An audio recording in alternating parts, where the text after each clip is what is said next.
Hello students, last class में हमने life process का फर्स्ट पार्ट कंप्लीट किया था।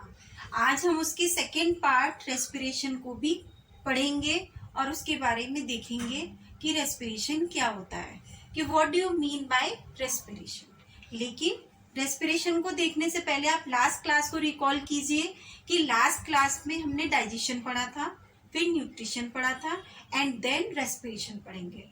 तो डाइजेशन को आप याद करिए कि डाइजेशन में मैंने आपको बताया था कि intake of food and utilising it, यानी कि फूड को इनटेक करना, उसका यूटिलाइज करना, दिस इज कॉल्ड डाइजेशन। अब आप बढ़िए न्यूट्रिशन पे। न्यूट्रिशन में मैंने आपको क्या बताया था? न्यूट्रिशन में ये बताया था कि जो हमने फूड को इनटेक किया था उसके बाद जो उससे हमें न्यूट्रिएंट्स मिले थे, जो ब्लड में जाके मिले थे, ठीक है, वो हो गया हमारा डाइजेशन। अब हम पढ़ते हैं रेस्पिरेशन। रेस्पिरेशन में क्या है कि रेस्पिरेशन में जो आपके न्यूट्रिएंट्स आए हैं उनसे वो ब्रेक डाउन होंगे। ब्रेक डाउन होने के बाद जो उनसे एनर्जी रिलीज होगी, जो आपके वेरियस पार्ट में पहुंच जाएगी बॉडी के, this is called respiration.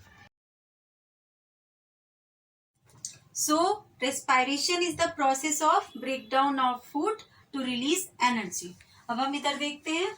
The process of respiration involves taking in O2 into the cells, using it for releasing energy by burning food and then eliminating the waste products from the body. Respiration की भी क्या होता है? ऐसी process जिसमें क्या किया, sales ने O2 को लिया, उसके बाद क्या हुआ, एनर्जी रिलीज हुई। किस तरीके, किस फॉर्म में हुई? जब हुई कि जब हमारा फूड का ब्रेक डाउन हुआ। फूड का ब्रेक डाउन होने के बाद हमारी एनर्जी रिलीज हुई और उसके बाद फिर क्या हुआ, वेस्ट प्रोडक्ट निकले हमारे, कार्बन डाइऑक्साइड एंड H2, ये बॉडी से निकल गए। ये प्रोसेस हमारी कहलाई रेस्पिरेशन। ठीक है, अब देखिए इधर आप,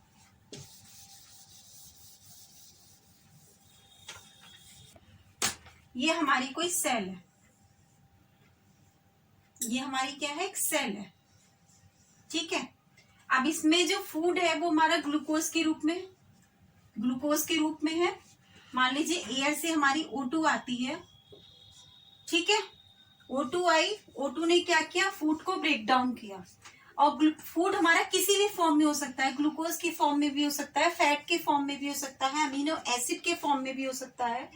तो जब O2 आई, फूड ऑक्सीडाइज हुआ, उसके बाद उससे क्या रिलीज हुआ, एक तो हमारा हुआ CO2, दूसरा हुआ H2O, और इन सब से मिलके हमें मिला क्या, मिली हमें एनर्जी,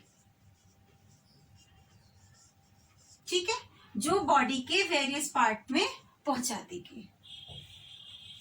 ओके, अब आपको शायद रेस्पिरेशन समझ में आ गया होगा। अब हम चलते हैं ब्रीदिंग की तरफ।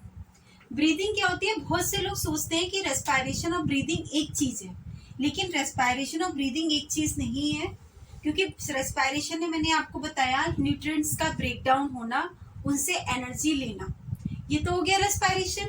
अब हम बात करते हैं ब्रीदिंग की। ब्रीदिंग में सीधी सी बात होती है, O2 को लेना, CO2 को छोड़ना, सांस को लेना, सांस को छोड़ना, यानी कि सांस को लेना मतलब इनहेल करना, छोड़ना मतलब एक्सहेल करना।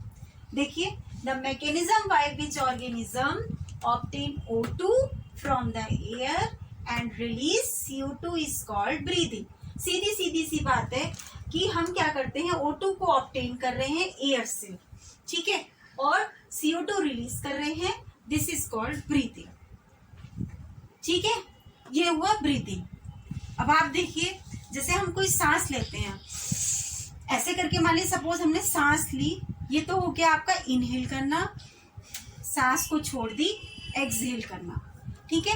अब आप सांस लेके देखिए, सांस जब आप लेते हैं तो क्या होता है, सांस लेते हैं तो ये ऐसा लगता है कि ये चीज फूल गई, वो क्या होता है, हमारा रिबकेज होता है। देखिए, लंग्स होते हैं, क्या होता है, मान लीजिए सपोज ये हमारे लंग्स है,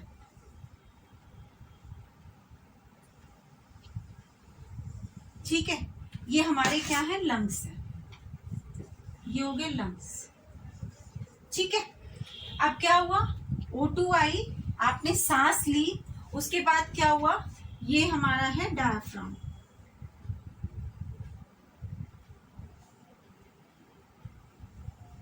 ये हमारा डायफ्राम है।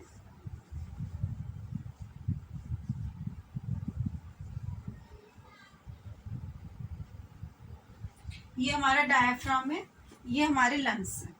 ठीक। अब आपने सांस ली तो क्या होता है, जब सांस लेते हैं तो यहाँ पे हमारा होता है रिब केज, रिब केज के नीचे होते हैं लंग्स। मान लीजिए आपने सांस ली तो ये रिब केज क्या होते हैं, ऊपर की तरफ उठ जाते हैं, ऊपर उठ जाते हैं, जिससे क्या होता है, जो लंग्स में एयर आती है उससे क्या होता है, लंग्स में हवा भर जाती है, ये फूल जाते हैं। और डायफ्राम क्या होता है, ये हमारा फ्लैट हो जाता है। डायफ्राम क्या होता है, ये हमारा फ्लैट हो जाता है। अभी ये कौन सी शेप में है, अभी ये हमारी डोम शेप में है। ठीक है, ये हमारी डोम शेप में है।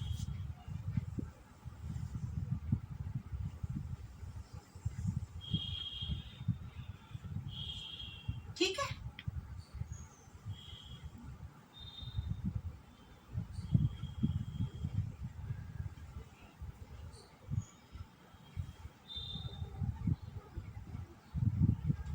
ठीक है, ये हमारा, अब आप देखिए इसमें पोजीशन देखिए, मान लीजिए ये हमारी लंग्स है, इसमें हमारी एयर आती है, O2 आई, मान लीजिए जब O2 आती है तो रिब केस क्या होते हैं, ऊपर की तरफ उठ जाते हैं। मान लीजिए ये रिब केस है हमारा और नीचे लंग्स हैं, मान लीजिए एयर आई तो रिब केस क्या हुआ, ऊपर की तरफ उठ गया, लंग्स को जगह मिल गई, ये फूल गए, और हमारा जो डोम उसमें शेप में जो ये हमारा डायफ्राम था वो हमारा कैसा हो जाता है, फ्लैट पोजीशन में आ जाता है।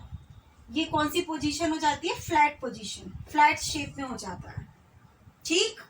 उसके बाद जब जब CO2 रिलीज होती है, उसके बाद क्या होता है, डायफ्राम रिब केस दोबारा अपनी पोजीशन में आता है, और ये जो हमारा क्या नाम है इसका, डायफ्राम है, ये फिर अपनी वापस उसी अवस्था में आता है, जिससे कि लंग्स पे प्रेशर पड़ते हैं और CO2 क्या होती है, वो रिलीज हो जाती है। ठीक है, ये हमारी CO2 रिलीज हो जाती है,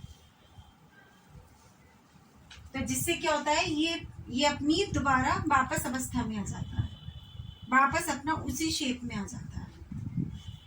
समझ में आई आपकी वाली बात। क्या हुआ आपको बताया मैंने, लंग्स है, ये डायफ्राम है, डायफ्राम हमारा कैसा होता है, डोम शेप में होता है। ठीक है, एयर अंदर आई, एयर अंदर के अंदर आने के बाद रिब केस क्या हुआ, रिब केस हमारा ऊपर की तरफ उठा, जिससे कि ये लंग्स फूल गए, डायफ्राम कैसा हो गया, फ्लैट हो गया, डायफ्राम कैसा हो गया, फ्लैट हो गया, लंग्स में ये हवा भर गई हमारी।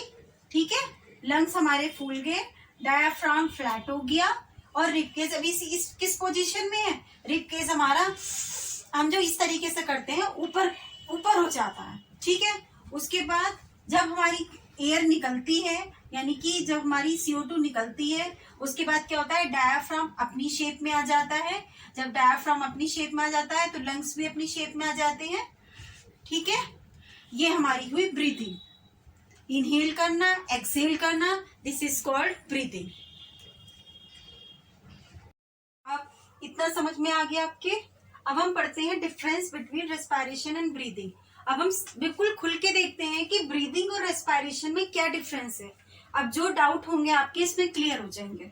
सबसे पहले है कि breathing is a physical process, ये हम सबको पता है फिजिकल प्रोसेस है। फिजिकल प्रोसेस कैसे है, फिजिकल होता क्या है, फिजिकल प्रोसेस होता है जैसे आपको पता चल जाए कि हम सांस ले रहे हैं, आप सांस लेके देखिए, आपको पता चल जाएगा, एहसास हो जाएगा आपको कि आप ब्रीथ कर रहे हैं।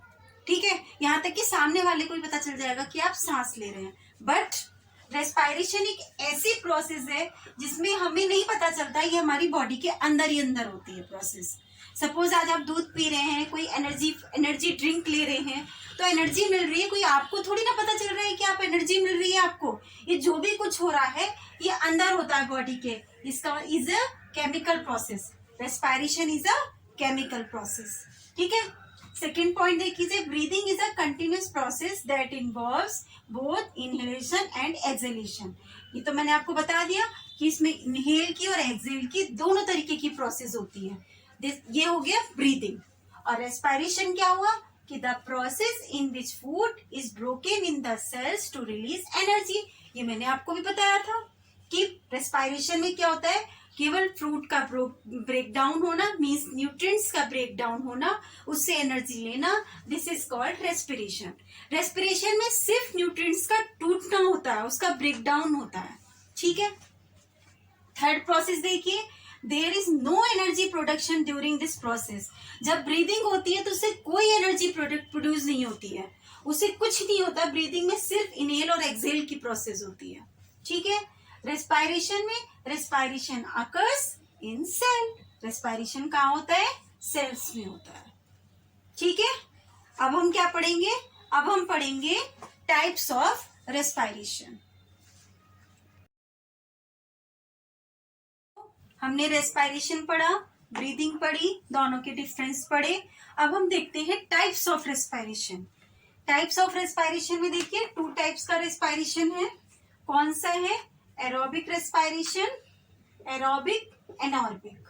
एरोबिक में क्या होता है कि the respiration which uses O2 is called. वो रेस्पायरेशन जिसमें O2 का यूज होता है वो हो गया हमारा एरोबिक रेस्पायरेशन।